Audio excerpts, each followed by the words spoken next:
Hello and welcome to part one of Unnamed. I haven't named it yet, but it's the outlet for Loch in Rocky Mountain National Park. So it'll probably have a name similar to that. I'll come up with one before I finish this painting.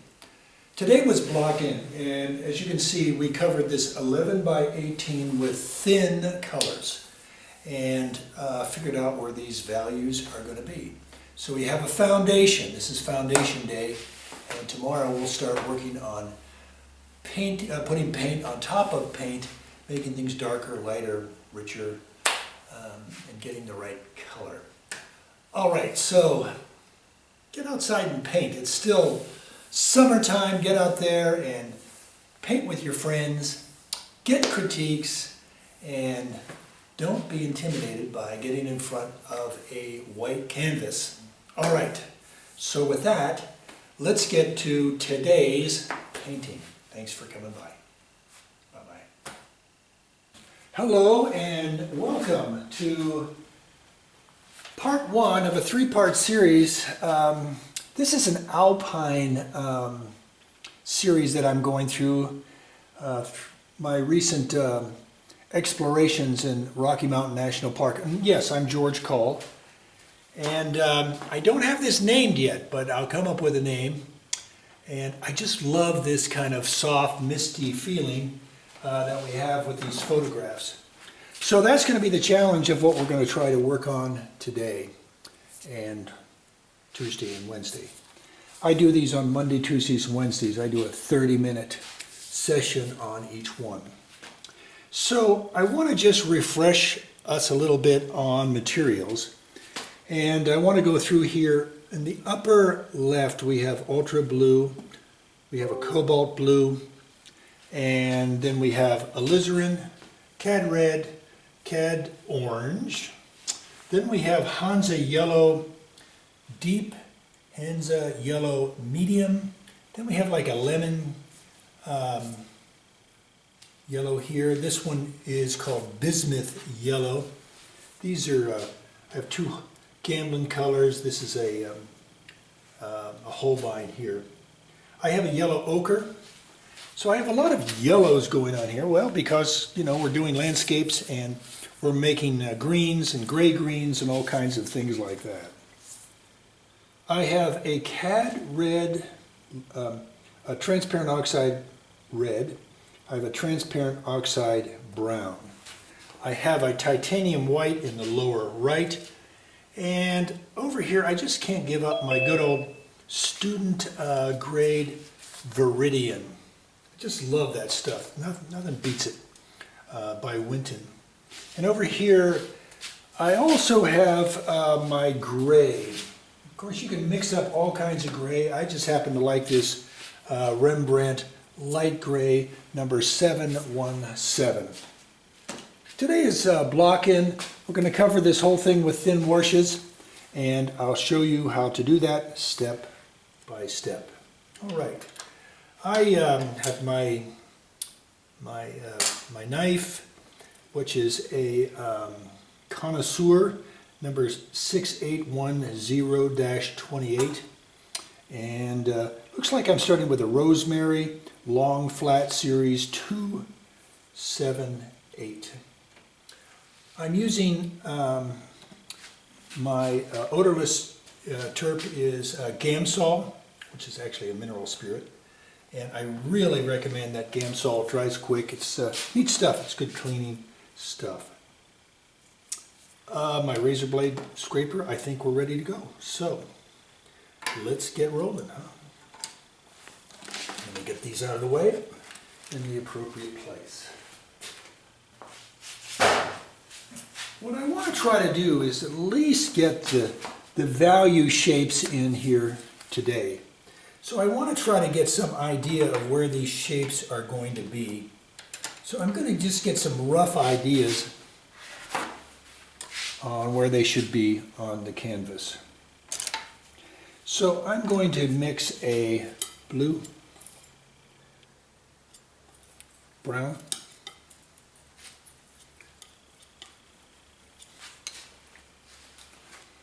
so it's ultra blue, and transparent oxide brown.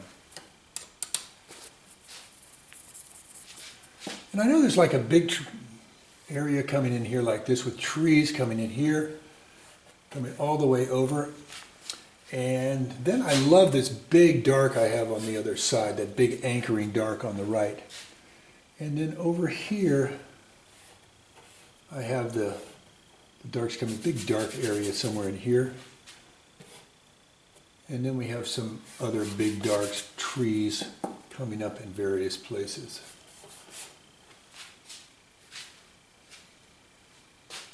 Now, what I really like is this abstract shape of the stream. So it looks like we have like a rock coming in over here on the left, and then we have an island coming out here somewhere.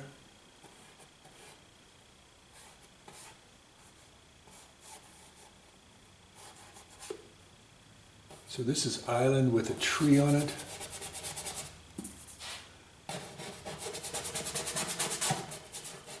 Yes, I'm a little rough on my brushes.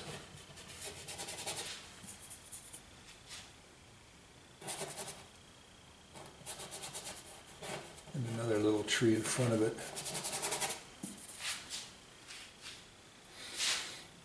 And I think now we need kind of a gray mixture. Let's throw some gray in this mixture.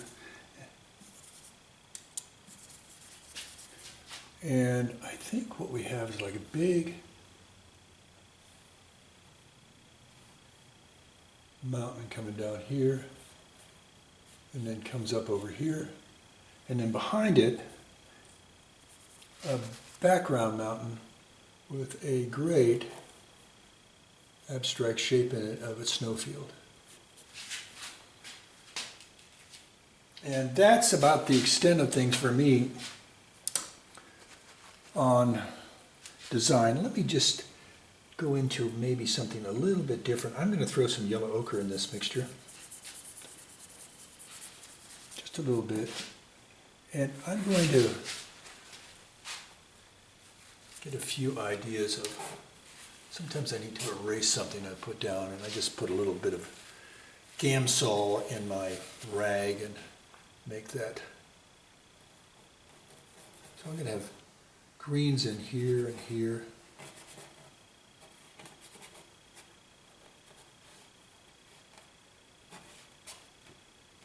And a whole bunch of greens over in here. Now darker greens and lighter greens in here. I'm also going to have some over in this bank area over here.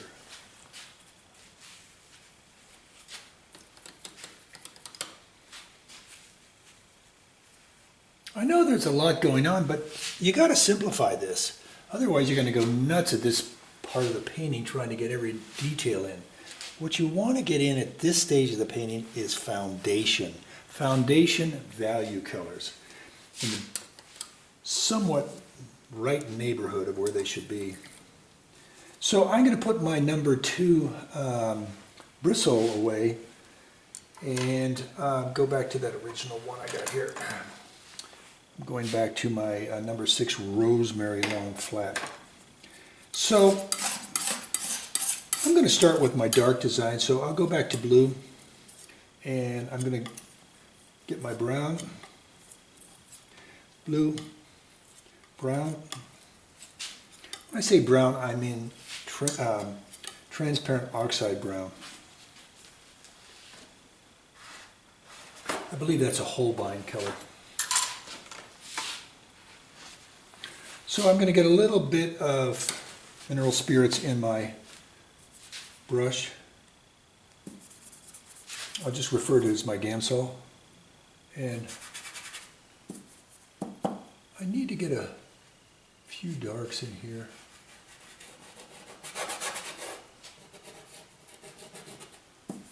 Some good old foundation darks.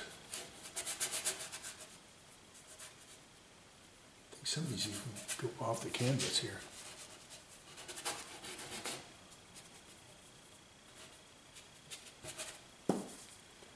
And what I'm doing is, I mean, it's a big soft brush, basically, is what this is. Soft bristle brush.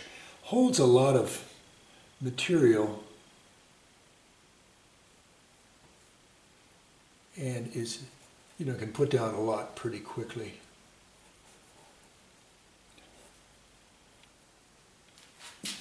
Okay, now I'm going to thin this just a little bit more, and I'm going to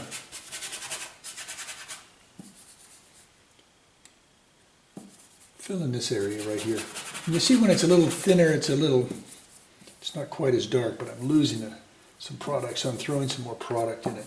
Same combination, blue, brown.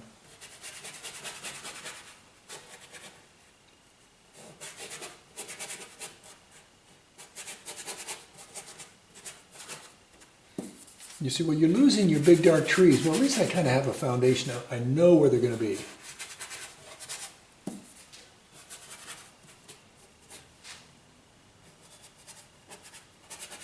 As you can see, I just decimate some of these things and go right through them. I think I got some little trees back in here. Just make some sort of connotation of that indentation.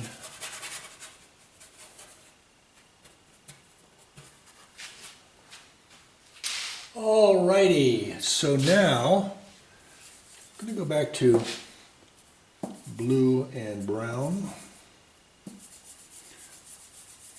Blue, brown. I'm going to add a touch of viridian to it. And we're going to go into this dark area and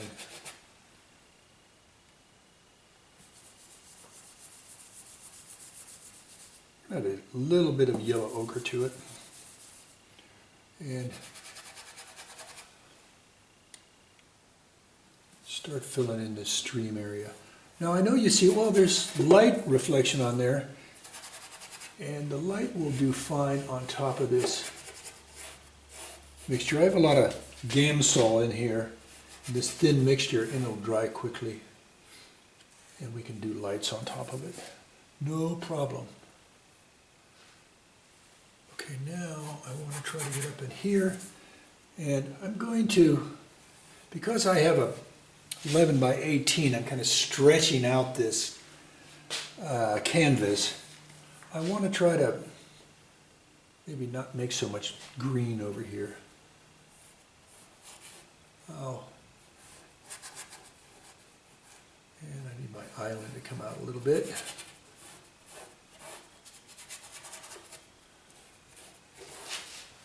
Let me get back and take a look, which is absolutely essential stuff in this business. Oh, I like the shapes and design. That's looking good.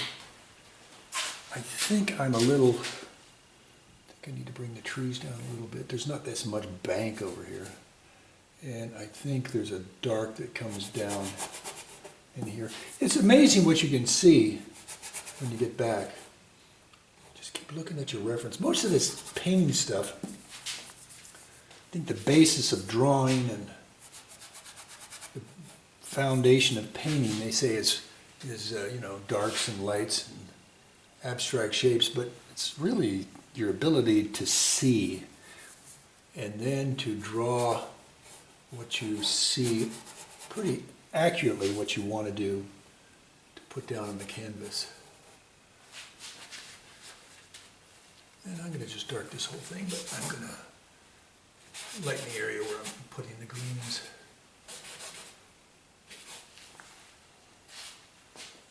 And I think the bottom of the rock can be darkened a little bit. I need some sexy shapes on this line here, so I'm going to go back to a blue, brown, brown. I just had a little bit of Gamsol. And what I like is this break here. And I think the grass goes out this way a little bit.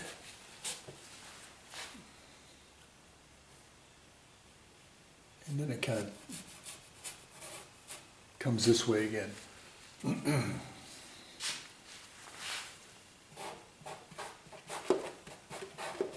See how I've kind of connected everything? Some of it's thin. some of it's thick. Alrighty, let's move on to another neighborhood. And let's call that the green, warm green neighborhood. Don't think I have enough of this left, so I'll just pick it up. It's easy to make this dark. Just use the blue and the brown.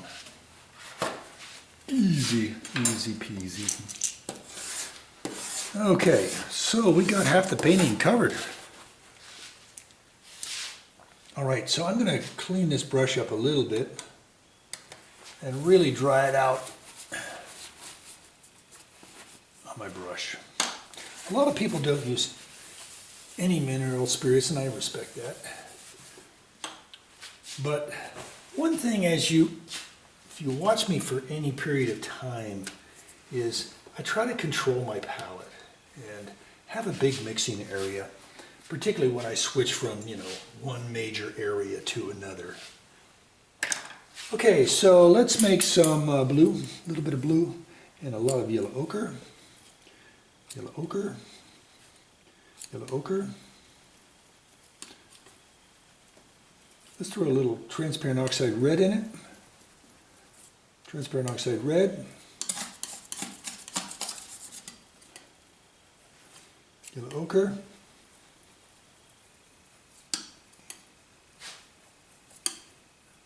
Okay, we're looking good.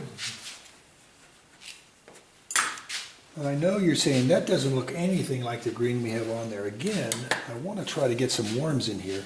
And that's what I do with yellow ochre as a base. So you can see I'm loading up this guy quite a bit. And let's add some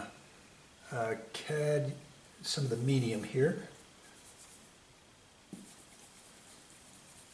just to give it some spice. Now we've got some transition that'll show up. And just a touch of white.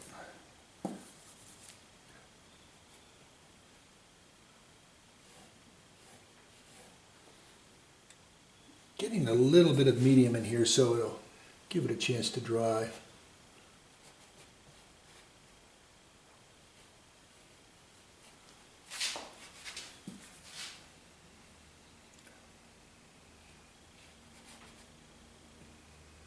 Oh, I think I need some dark that comes down this way. Okay. Bring my island out a little bit.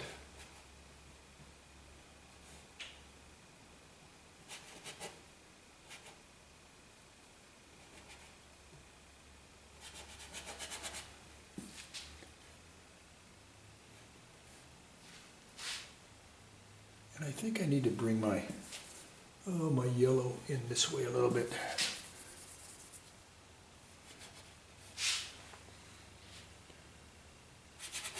Now there's a lot of different greens going on here, and we'll define those tomorrow in part 2.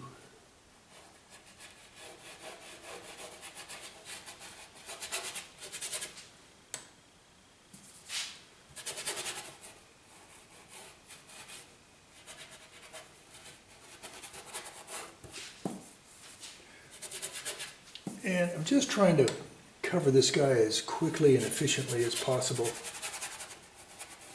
This green area. All right. That's looking okay.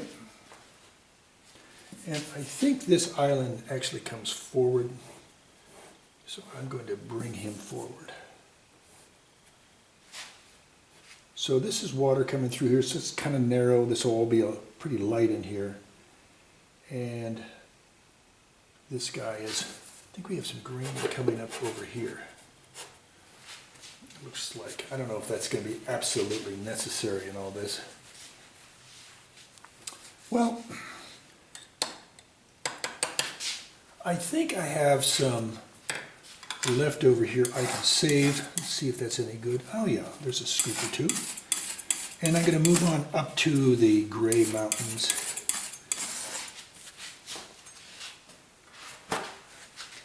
Now I know there's this really cute little snow design back there, way back here. I don't know if I'm going to put him in today, but I sure want to get that soft gray thing going on here. So let me get rid of my greens with my razor blade knife. And I have a nice mixing area here, which is going to do just fine. So I'm going to experiment with a new gray, so that would be a little bit of green viridian alizarin.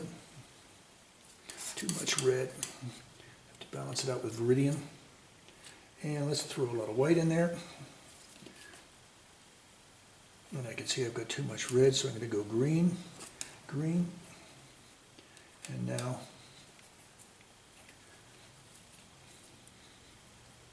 you can see I have a nice, lovely, light gray.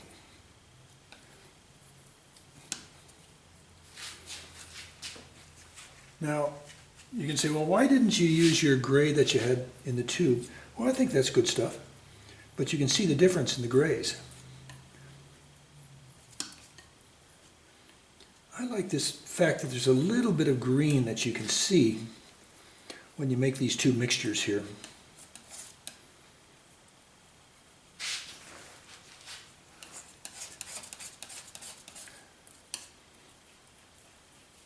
When you use the viridian in the green.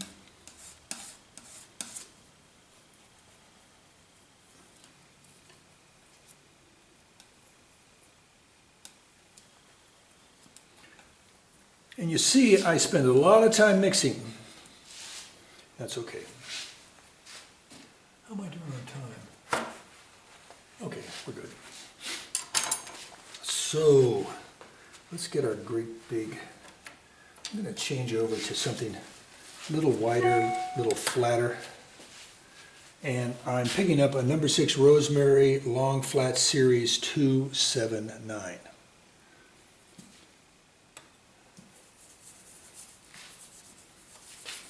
I dipped a little Gamsol in it, and you can see that it's a beautiful, beautiful gray.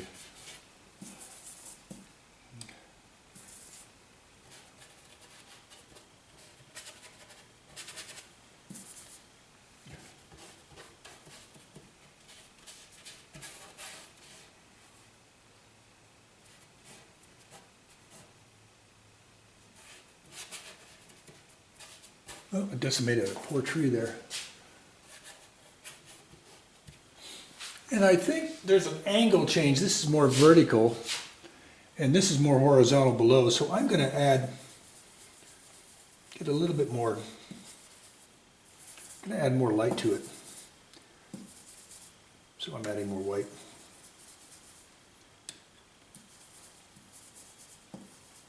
With a little bit of Gamsol. Again, this second rosemary I'm using here, it's real soft. Let's see if I can, you can see the difference between these two lights. Yeah, one's a little lighter, one's a little darker. And we will put that in next.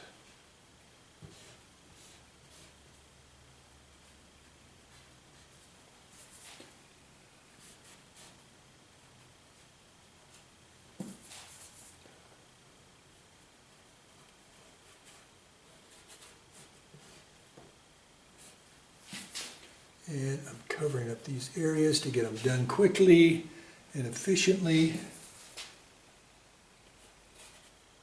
And go back to a little bit darker stuff on the other side of this mountain.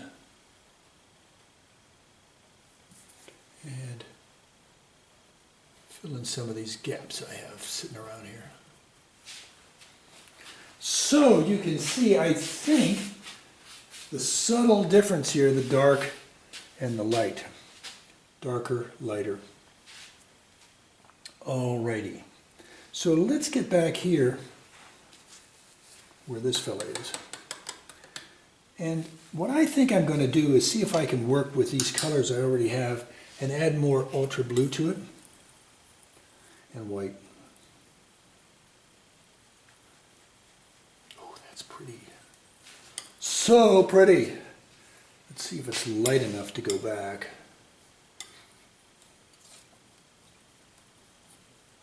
Light.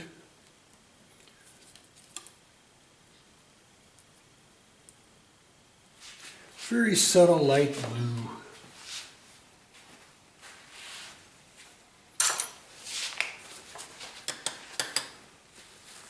And I just clean my brush a little bit and get some Gamsol in there and oh, isn't that nice? It's a subtle value change. Oh, that's pretty. Okay.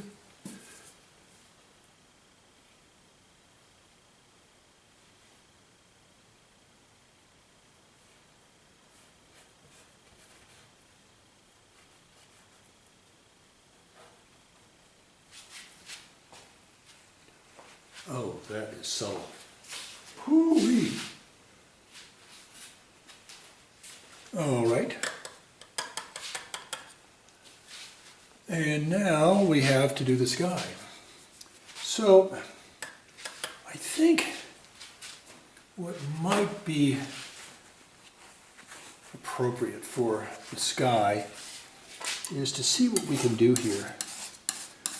Move all this stuff over to one side. It's a beautiful color. And let's work on the sky color. I'm thinking we could just add a little bit of warmth to it. So we want kind of a gray. So we'll take a little gray from this pile. We just mixed up everything that we had down there. Might be too dark, let me see. And we're going to add some cad yellow, deep Hansa color.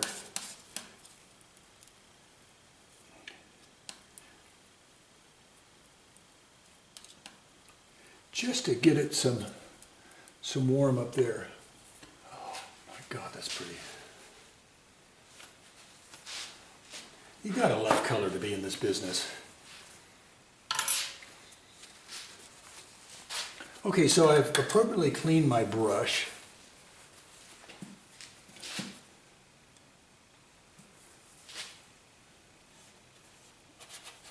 And we're going to put this kind of warmy, oh, I guess it's a little bit of a green or something in there.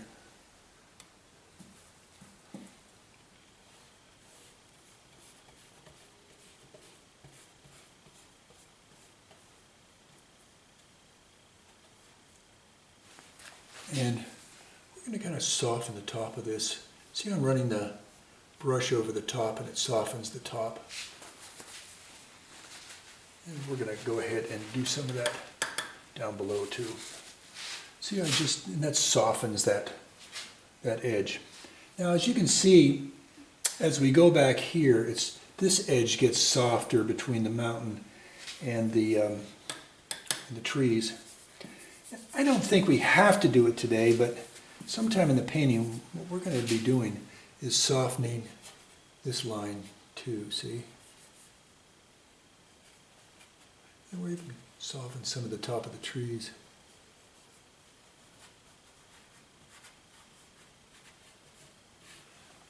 So it's a little bit more undefined. I mean, there's a value change between light and dark, but it doesn't hurt to start with these softy things, even at this stage of the game.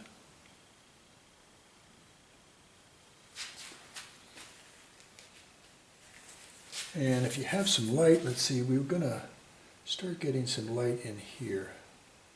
Just to try to, this is very thin paint.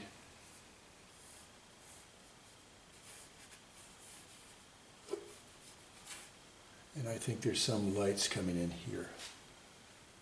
In this area, I think it actually goes up a little higher. And a little bit here. And I think, if we get this far, I think part one. I think we're doing pretty good. If you have any time left over, which I am running out of time, I'm going to encourage you to get back to your brown and blue combo, ultra blue, transparent oxide brown, and reestablish some of your darks in the trees. Let me show you an example, and then I think I absolutely have to bring this to an end because I'm going a little bit too long. See how that just reinforces the importance of some of these darks we have here.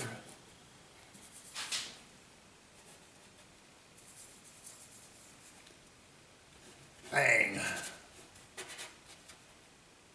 These are the important darks. And oh, they are so important. It's still thin, but, and I think I have to take a dark right down in here to the water. It's a really neat thing going on here. And I think there's some darker greens back in here. And some darker greens along the water. Just a little bit of, see how people say, well, how do you paint loose? And they think they do a tight painting and then loosen it at the end. You start with loose from the very beginning of a painting, such as I've been showing you here today. All right, detail comes at the very end. And I think this brings us to the end of Unnamed Part 1. So, thanks so much for coming by. I'm really excited about getting into Part 2. All right, with that, let's bring this to an end. Bye-bye.